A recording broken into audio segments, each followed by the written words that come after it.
Good afternoon, ladies and gentlemen. My name is Chris Dunn, also known as Christopher Dunn, and the other person on the panel, she said, would be an Egyptologist, and his name is Stephen Mailer. And I thought, and science fiction, science fact. Okay, so how do I handle this? Well, I just let it all out. I didn't talk science fiction, science fact, and knowing that there was going to be an Egyptologist on the panel, I thought that I would take with me the tools of the Egyptologist trade. Not necessarily mine, but the Egyptologist. And no, that was a copper chisel, a piece of granite, and a hammer.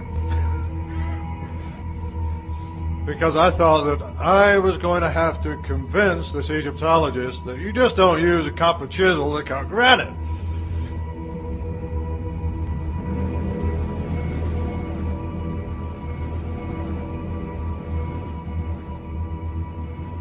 Serapeum, Christopher Dunn, who has written a section of his second book about this site, What's your head? Ooh-wee, that's a good place to buy gold. states that the interior surface of this is within a few 10,000ths of an inch in terms of being perfectly flat. No, that was a copper chisel, a piece of granite, and a hammer. Because I thought that I was going to have to convince this Egyptologist that you just don't use a copper chisel to cut granite. The first rock I'm going to show you is a piece of granite. Now, good chance of gold. It's going to have secondary enrichment or secondary deposit. See that?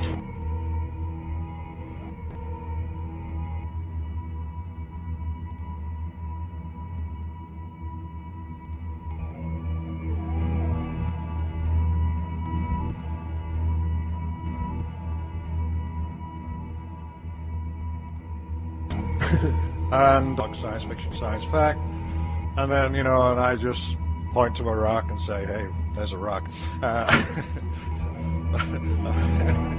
Yeah, pretty far from a rock.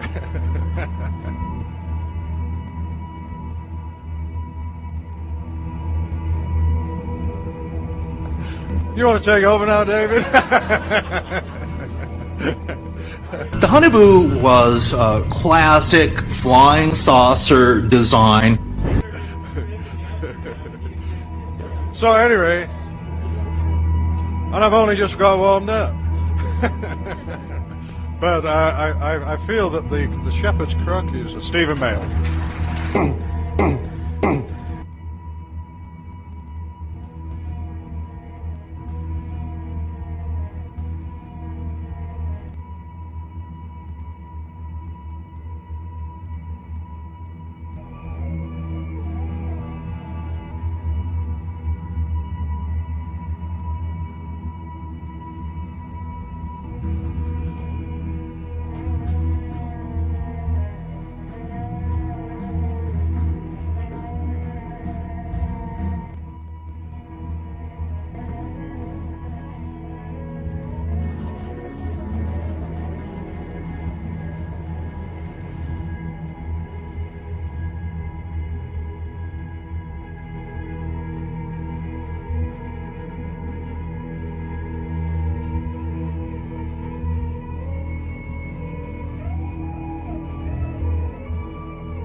And we can go down and see close. And we can go down and see close, which is what we want. And we can go down and see close. And we can go down and see close, which is what we want.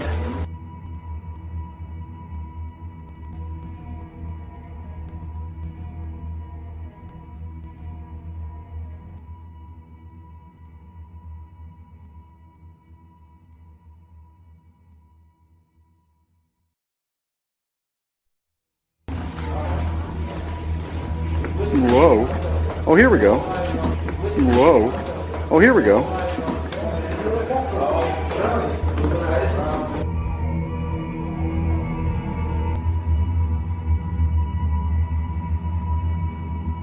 Here you get a great example of what you want to show that these markings couldn't possibly be original. Oh.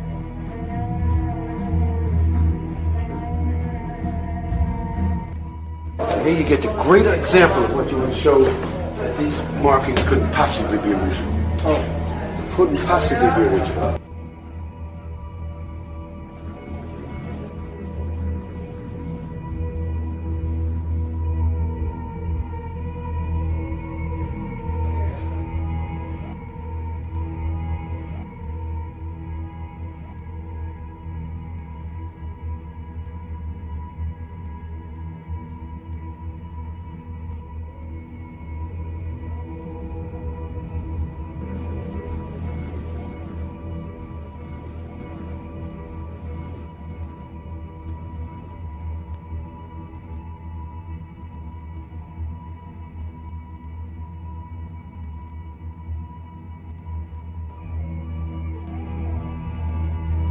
No, those are very rough. And here's the proof that Yusuf just showed. An empty cartouche.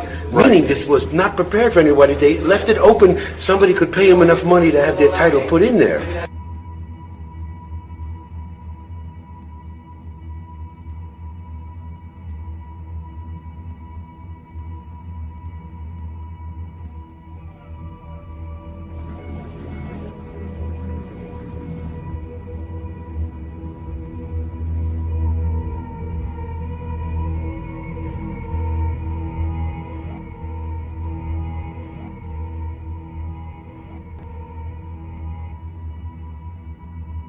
Right. So this is obviously not made for somebody. The markings put in much, much later.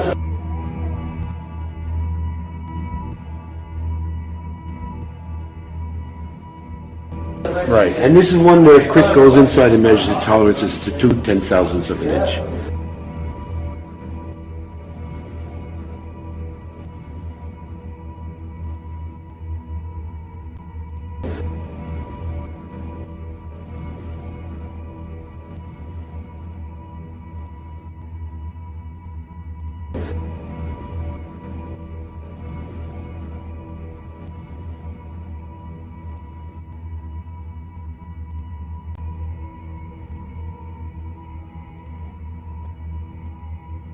You just feel the surface, flat, perfectly flat. You just feel the surface, flat, perfectly flat.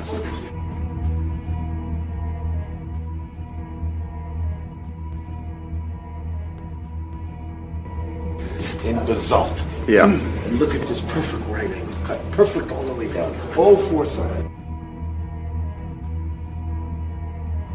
This is more like it. This is great.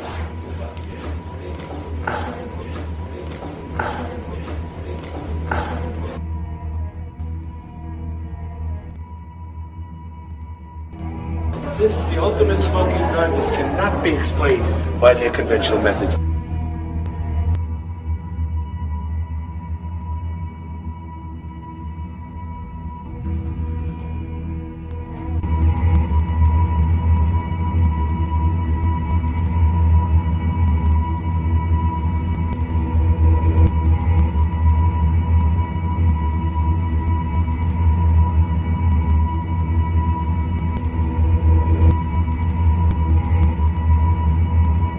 And at least when they opened this tomb,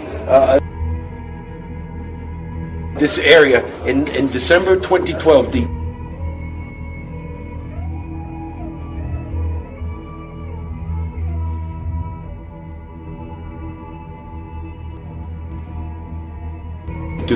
head of archaeology of ancient Egypt said to CNN, to MSNBC, to Al Jazeera, we don't know how this was done.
And that's honest. We appreciate that, his honesty. But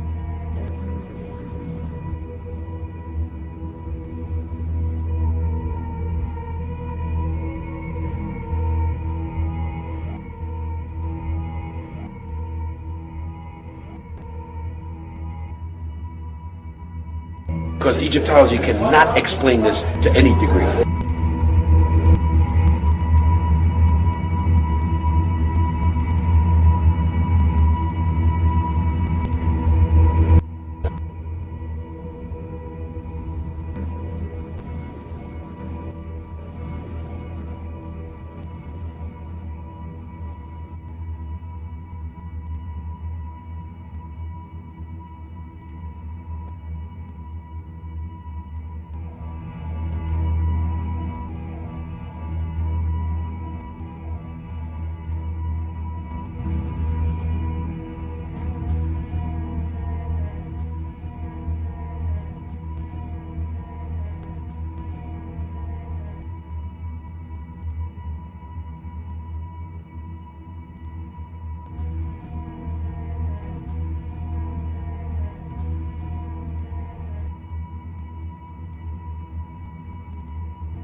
Well, the idea that it was made for bowls, no matter how special they were, is just ridiculous. It's a lot of It's bull. bull. So this-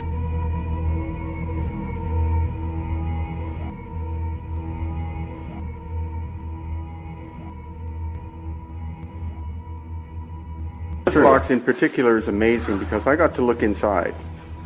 And the outside, or the inside, is as smooth as the outside. To the hand, it's flat, as in flat as a glass tabletop.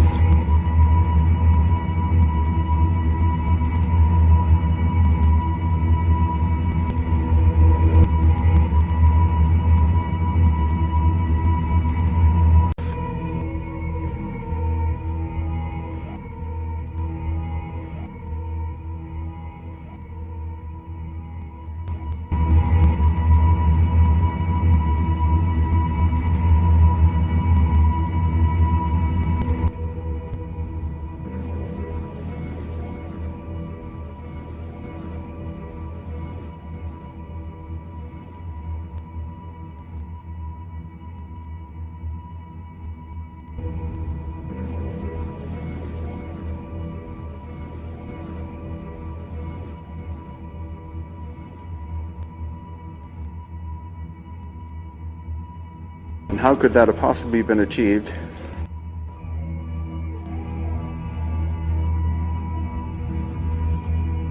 When it is at least 6 feet tall, it is at least 10 feet long, and at least 6 feet wide, and at least 15 inches thick.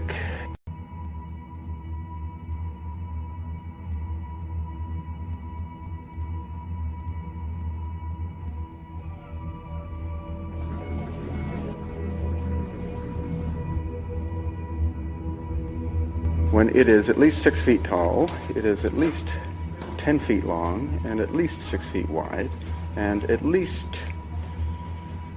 15 inches thick, and the lid is solid and weighs much more than 10 tons. How could they have moved that block of stone from the quarry at Aswan?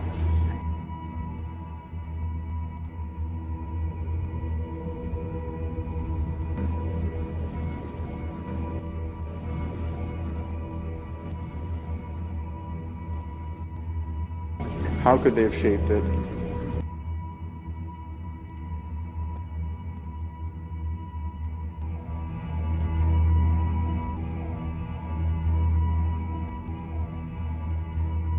How could they have brought it down into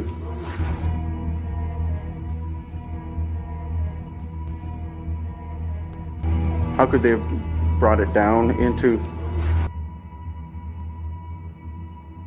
How could they have brought it down into its niche? And again, there are at least 22 of them here. There are supposedly other chambers beyond in that direction, possibly vertically down as well. What was the function of these incredible stone boxes?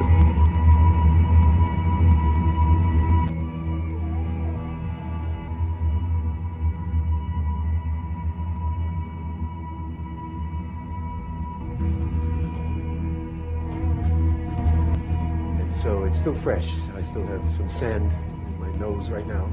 And so a lot of information is going to be real fresh. And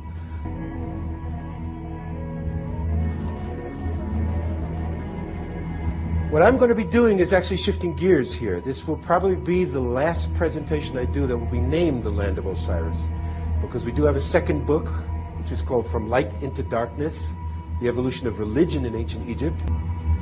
What I'm presenting is a totally different explanation than you'll ever hear.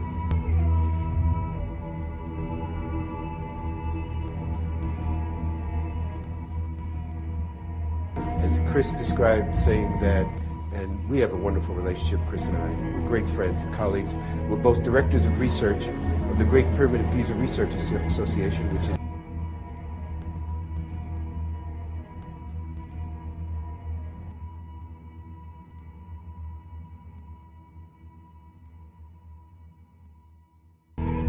he is not interested in who and when the Great Pyramid was built. He's interested in the how and the why.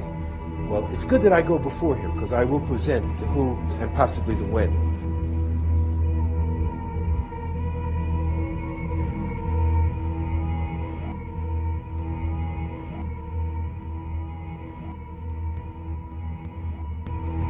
you just feel the surface, flat, perfectly flat. In basalt. Yeah.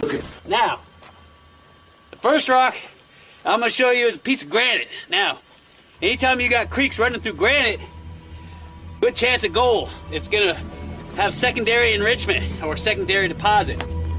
See that? That's nice red granite in there. See that? All those little crystals. Anytime you got water running through granite like this, test pan, I guarantee you might find some gold there. Now remember, granite is an igneous rock. I know a lot of people out there are going to argue with me and they're going to say, no, Jeff, it's metamorphic. Remember, you got 3 types of rocks: igneous, metamorphic, and sedimentary. All right, next one.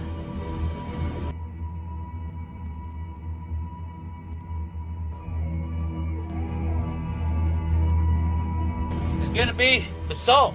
Now, basalt is volcanic in nature. And what you want to do is you want to break it open, take a look inside. Now, what you want to do is you want to look inside that basalt. If you see any green inside, oh man, start panning that area, test pan it, because I'm telling you, there's probably gold there. You just feel the surface, flat, perfectly flat. In basalt. Yeah. And look at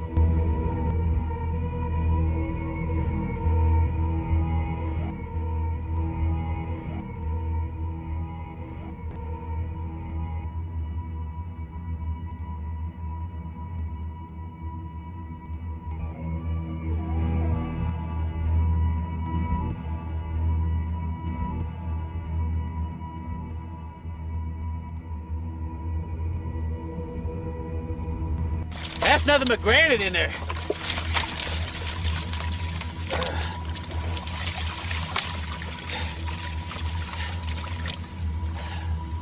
I love painting granite. I always find my best gold out in granite. And that was a copper chisel, a piece of granite, and a hammer. Woo, look at that. That looks like a tree root. I'll get that out of there. Yeah, that's what I'm talking about. Look at that. I got a flake right there. A flake right there. Oh, that's a big one too. See that? There's a nice flake right there. That's a giant one. And all these little tiny flakes in there all over the place. Woo-wee, I like that. Yeah. Oh, man. Woo, well, I hope you've enjoyed today's episode of identifying the different types of rocks you need to locate and understand in order to know where the gold's at.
Has released And other cultures, an information Sunday, Polynesia.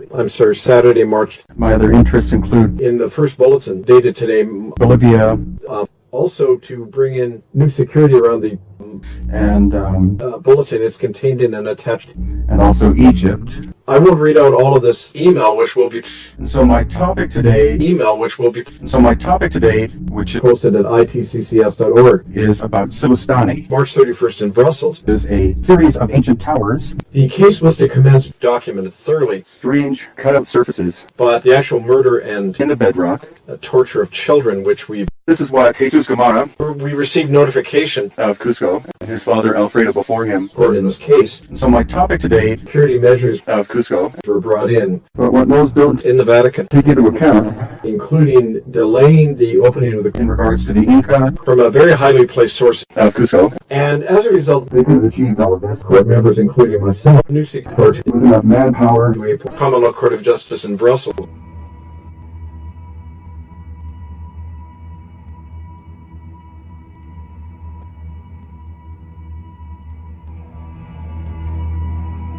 The only way the ancient astronaut theory can be disproven is when the extraterrestrials show up.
Bill, you are the executive director of the Planetary Society. Yes. Can you tell us a little bit about your role there and what you're doing? Well, I'm the CEO. I sign checks. So this is a nonprofit that I've been a member of since it was started by my old professor Carl Sagan and a couple other guys from Jet Propulsion Lab.